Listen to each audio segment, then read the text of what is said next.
오늘 본문에 예레미야 선지자가 하나님 앞에 물어보는 그런 내용이 있어요. 지난 주간에는 예레미야가 그랬죠. 하나님, 저렇게 악인이 형통하게 되는 것은 어찌 일입니까? 물어봤잖아요. 공의의 하나님께서 악인의 형통함을 용납하십니까? 물어봤을 때에 하나님께서 대답하셨잖아요. 너는 악인의 형통함을 부러워하지 마라. 그들은 나무 같아서 한 대의 뿐이다. 이 땅에서 뿐이다.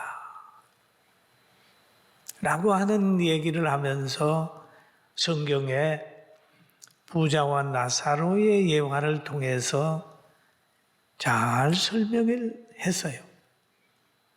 그래서 하나님 말씀을 묵상하는 여러분들은 악인의 형통함을 부러워하지 않게 됐죠. 그런데 오늘은 보면은 고통과 상처가 낫지 아니하면 어찌 된 일입니까? 라고 하는 얘기를 또 물어봐요. 그래서 오늘은 이것도 한번 생각을 해보고 죄를 범한 유다 민족에게 하나님께서 하신 말씀을 우리는 마음에 귀를 기울여야 됩니다. 그 유다 민족을 보면서 그들은 어디로 갑니까? 어디로 나갑니까? 라고 얘기를 했을 때 그 오늘 본문 예레미야서 15장 2절에 보니까 너는 그들에게 이르기를 여호와께서 이같이 말씀하시니라 죽을 자는 죽음으로 나아가고 그 말이에요. 죽을 자는 죽음으로 나아가고 칼을 받을 자는 칼로 나아가고 기근을 당할 자는 기근으로 나아가고 포로 될 자는 포로로 됨이라. 포로 됨으로 나아가라. 그 범죄한 유대 민족이 존두로 나가라는 말은 없어요. 그러니까 하나님의 징계가 우상을 섬기고 악하게 사는 그들에게 이런 것이 있다는 거예요. 그러면서 자신이 지금 범죄한 나라의 선지자의 역할을 하다가 보니까 너무너무 힘이 들어요. 왜냐하면 많은 사람들이 이유 없이 예레미야 선지자를 저주하고 박해를 해요. 그러니까 그는 예레미야 15장 10절에 이렇게 얘기를 합니다. 내게 재앙이로다. 나의 어머니여. 어머니께서 나를 온 세계에 다투는 자와 싸우는 자를 만날 자로 낳으셨도다. 그렇게 얘기를 해요. 내가 꾸어주지도 아니하였고 사람에게 꾸지도 아니하였건만은 다 나를 저주하는도다. 그렇게 얘기를 하지요.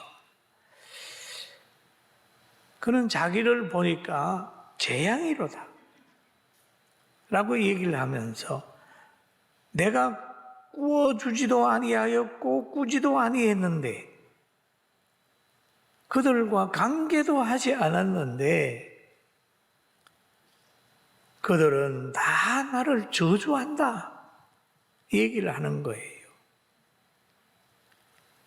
그 우리가 복음을 전하다가 보면 전혀 관계없는 사람이 미워한다. 빛 속에 있으면 어둠에 속한 자가 박해하잖아요. 저주하고. 그래서 예레미야는 다 나를 저주하는도다 라고 하면서 힘들어하는 거예요. 여러분 선지자도 힘들고 사도들도 힘들고 목회자도 힘들고 여러분이 신앙생활 하다가 보면 불신자 속에 살 때 힘들 때가 있어요. 그러니까 예레미야서 15장 11절에 보니까 여호와께서 이르시되 내가 진실로 너를 강하게 할 것이요. 너 그렇게 힘들어하지 마라.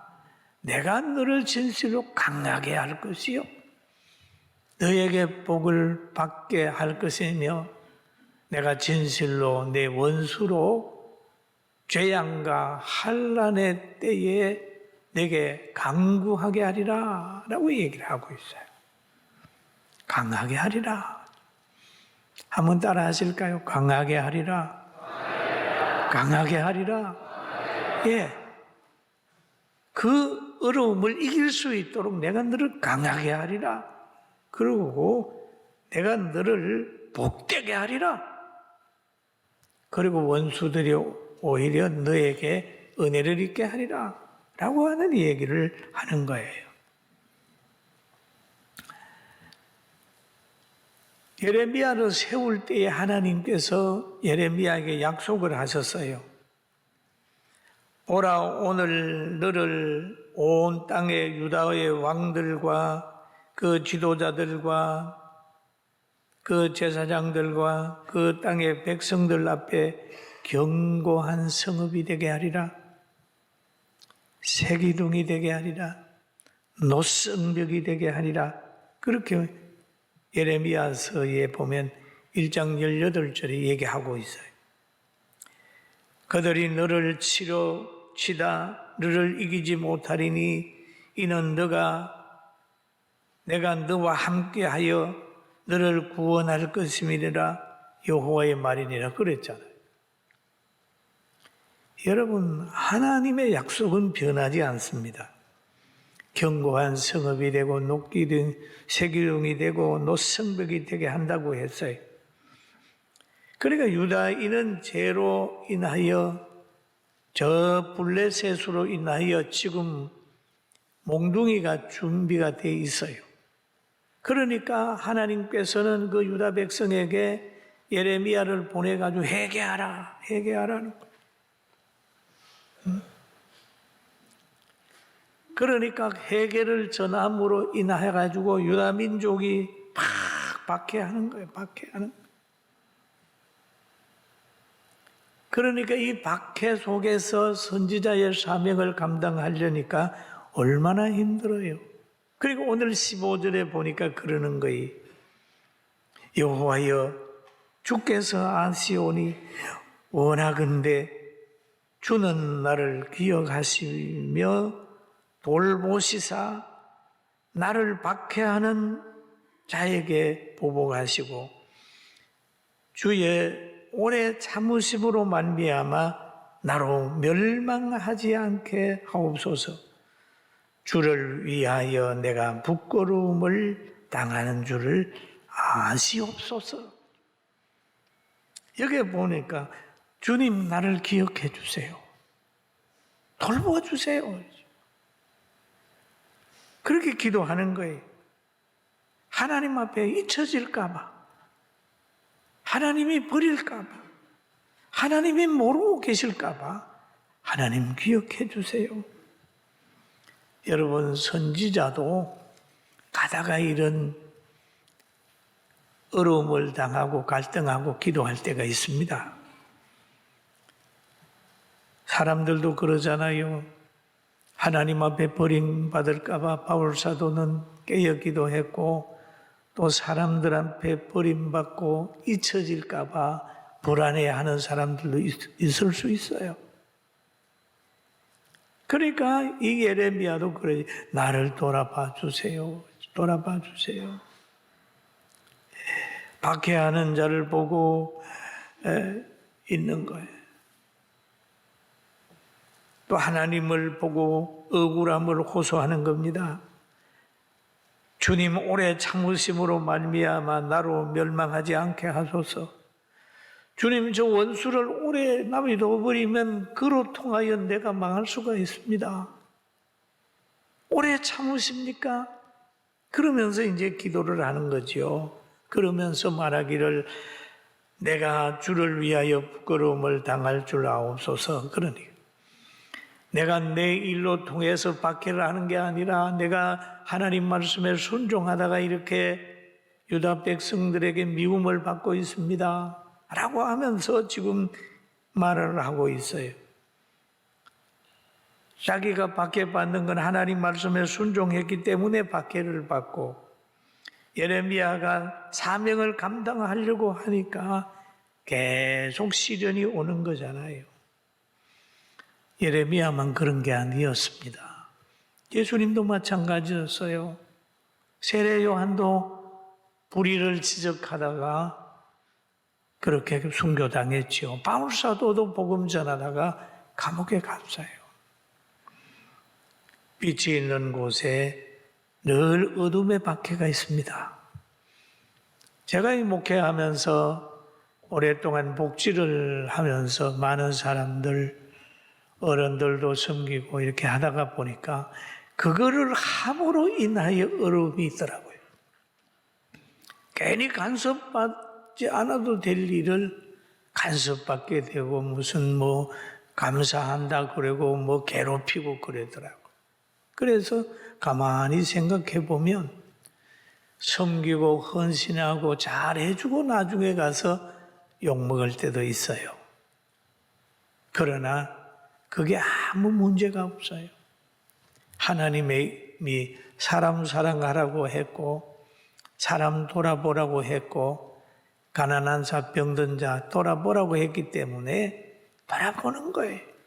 평가나 그 오는 메아리는 상관하면 안 돼요. 예레미야도 그 일을 하다가 보니까 너무 힘드니까 이런 기도를 하는 것으로 그렇게 보여집니다. 그래서 그는 기도합니다.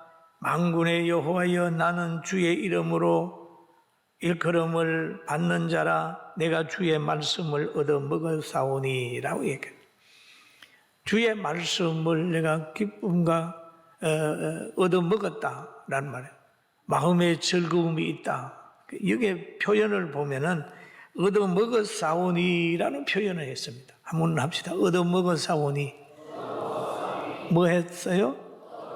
얻어먹었사오니.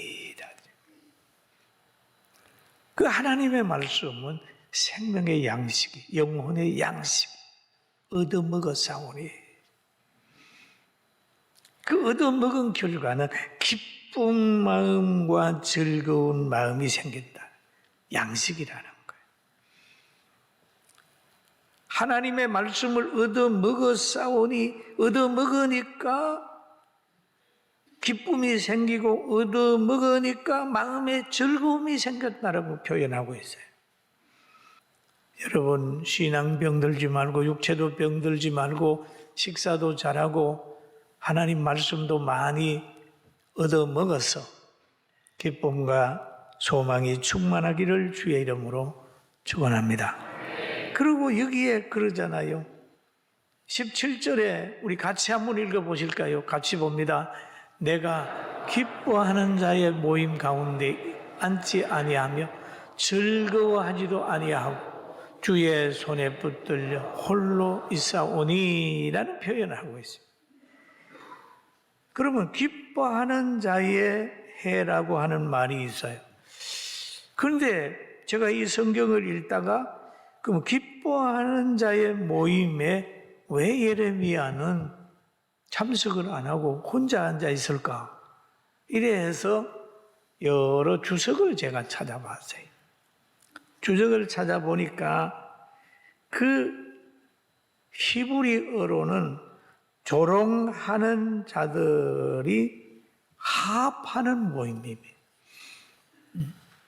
신앙을 초월해서 믿음이 없으면서도 그냥 모여서 합하는 모임, 그냥 그 모임에 참여하지 않았다. 그러니 이해가 가는 거예요. 예레미야 당시에 보면은 거짓 선지자도 많고 있었잖아요. 그들 가운데 모이지 않고 홀로. 외롭게 앉아있는 거예요. 그렇게 외롭게 앉아있는 것, 타협하지 않고 외롭게 가는 것은 주의 손으로 인하여 주의 손이 붙들고 계시기 때문에 자기는 외롭게 구별되게 앉아있다. 그런 의미를 성경에서 발견을 했어요. 여러분, 주의 손에 붙들려서 외롭게 앉아있어도 하나님과 교통하고 심령천국 이루며 살기를 주의 이름으로 축원합니다. 조롱하고 하는 사람들과 재미있게 막 지내고 그 무리에 끼면은 안 되는 거지요. 예레미야는 안 꼈어요. 하나님이 구별하게 해서 혼자 앉아 있었습니다. 선악이 구별됨으로 마음에 분노가 생겼어요. 여기 보니까 분노로 내게 채우시나이다. 분노로 내게 채우시나이다. 왜 하나님은 분노로 그의 마음에 채웠을까요? 분노로 채웠을까요? 여러분, 의에 붙잡힌 믿음의 사람들은요, 잘못된 것을 보면 막 마음에 불릴 듯 일어나요. 여러분 그러잖아요. 여러분의 신앙을 무시하든지 없은 여기든지 교회에 상처를 주든지 욕하든지 해보세요. 여러분 마음에 뭐가 일어납니까? 막 분노가 생기잖아요. 분노가. 예레미야는 그 시대를 보면서 늘 마음에 의분이 생기는 거예요. 예수님도 그랬어요. 예수님이 공생의 기간 동안에 예루살렘에 올라갔습니다. 올라가서 예루살렘 성전에 들어가 보니까 성전이 매매하는 모든 사람들이 그게 지배하고 있는 거예요. 비둘기도 갖다 놓고 양도 갖다 놓고 돈 바꾸는 사람들이 꽉 차 있습니다. 그럴 때 예수님께서 그곳에 들어가셔서 돈 바꾸는 사람들의 상과 비둘기 파는 사람들의 의자를 둘러 엎어. 이게 의분이란 말이에요. 의분이란 말이에요. 그러면서 그들에게 이르시되 기록된 바 내 집은 기도하는 집이라 일컬음을 받으리라 하였거늘 너희는 강도의 소굴을 만들었도다. 그런 거죠. 강도의 소굴을 만들었도다. 그러면서 예레미야는 기도를 또 시작을 합니다. 15장 18절에 보니까 나의 고통이 계속하여 상처가 중하여 낫지 아니함은 어찌됨이니까? 나의 고통이 계속하며 상처가 낫지 아니함은 어찌된 일입니까? 주께서 내게 대하여 물이 말라서 속이는 시내 같으리까? 이렇게 얘기했죠. 여러분 여기에 보면은 고통이 계속 유지가 되는 거예요. 왜? 기도 응답이 안 되는 거죠. 어떻게 고통이 계속됩니까? 선지자의 고뇌와 현실, 자신이 처한 현실을 지금 얘기하는 거예요. 자기에게 그런 고통이 있는 거죠.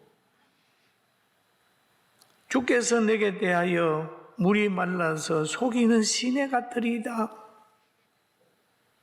이 말씀을 깊이 한번 생각을 해보면은 여러분 선지자에게서는 보면은 기도하는 사람에게는 형통이 있어야 되잖아요. 성경에 보면은 나를 믿는 자에는 마음의 평강함을 주고 내 말씀에 순종하는 사람은 들어가도 복을 받고 나가도 복을 받고 우양의 새끼와 떡반죽 그릇이 복을 받을 것이며 그런 축복이 있어야 되는데 축복보다는 자꾸 박해만 신앙에 올 수 있잖아요. 그러니까 어찌 됨이니까 라는 의문을 가지게 되는 거죠. 그러면서 시냇물에 대해 얘기를 하는 거죠. 내게 대하여 물이 말라서 속이는 시내 같다라고 하는 얘기를 합니다. 여러분, 시내는 뭐가 있어야 돼요? 물이 있어야 되는 거예요. 시내는 물이 있어야 돼요. 모든 사람이 시내를 가운데 물이 있는 걸 전제를 하는데 물이 없는 거예요. 물이요. 그러면 시내는 시내가 아니잖아요. 자기의 마음에, 자기의 삶의 복음에 시내가 아니고 시내라고 그러는데 물이 없단 말이에요. 굉장히 깊은 얘기를 여기에서 하고 있는 거죠. 여러분, 교회는 목사를 위해서 있는 거 아니에요. 목사가 교회를 위해서 있는 거예요. 그래서 우리 교회가 안정되고 성장할 수 있도록 우리 성도들이 목사로 하여금 오래 일할 수 있도록 한 거예요. 저는 그게 하나님의 뜻인 줄 봤더라. 뭘 할까? 과거에 40년 전에는 노인복지에 많이 신경을 썼어요. 근데 지금 돌아보니까 이게 출산 문제가 심각하구나. 그러면 또 젊은 학생들 미혼모들이 지금 어렵겠구나. 그 생각이 들어서 이제는 버려지는 아이를 받아 키우자.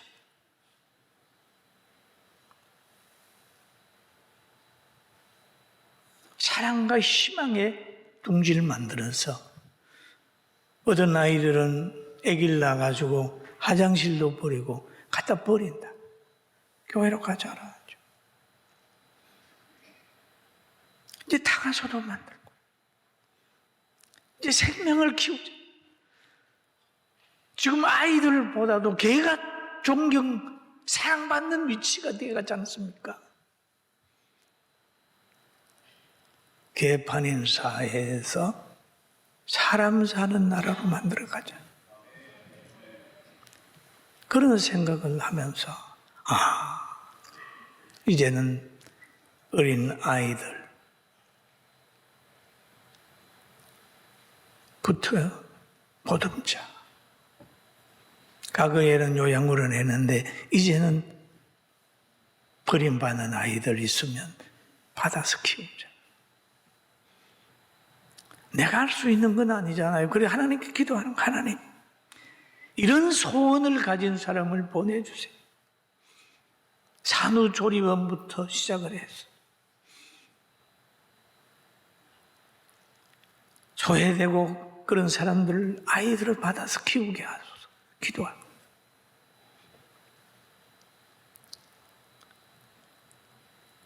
우리가 출산해야 된다. 구원은 누가 못합니까? 사랑하지 않으면서 어떻게 출산합니까?